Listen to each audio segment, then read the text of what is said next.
আসসালামু আলাইকুম বন্ধুরা, সবাইকে সিস্টাস কিচেনে স্বাগতম। আবার একটি নতুন রেসিপি নিয়ে আপনাদের মাঝে চলে এসেছি।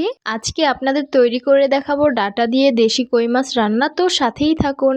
প্রথমেই চুলায় একটি পাত্র বসিয়ে দিয়েছি, রেগুলার রান্নার তেল দিয়ে দিলাম, কুচি করে রাখা পেঁয়াজ মরিচগুলো দিয়ে দিলাম, তারপর পেঁয়াজগুলো সামান্য পরিমাণ ভেজে নিব।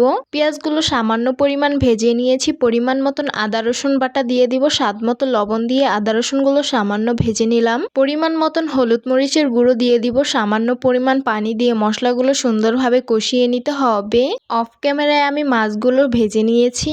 এই তো মশলাগুলো আমি সুন্দরভাবে কষিয়ে নিয়েছি। একদম আগার যে নরম ডাটাগুলো আছে সেগুলো দিয়ে দিলাম, তারপর সুন্দরভাবে কষিয়ে নিতে হবে। এই তো ডাটাগুলো আমি সুন্দরভাবে কষিয়ে নিয়েছি। এখন পরিমাণ মতন ঝোলের পানি দিয়ে দিব, তারপর নেড়ে মিশিয়ে নিব আর বলক আসার অপেক্ষায় থাকবো। এই তো তরকারি বলক চলে এসেছে, ভেজে রেখেছিলাম মাছগুলো, সেগুলো এখন সুন্দরভাবে সাজিয়ে দিয়ে দিব। এই তো মাছটা বলক চলে এসেছে, এখন পরিমাণ মতন জিরা গুঁড়ো দিয়ে সুন্দরভাবে নেড়ে মিশিয়ে নিব। কুচি করে রাখা বিলাতি ধনিয়া পাতাগুলো দিয়ে নেড়ে নিব, তারপর ঝোলটা আরেকটু পরিমাণ শুকিয়ে নিব।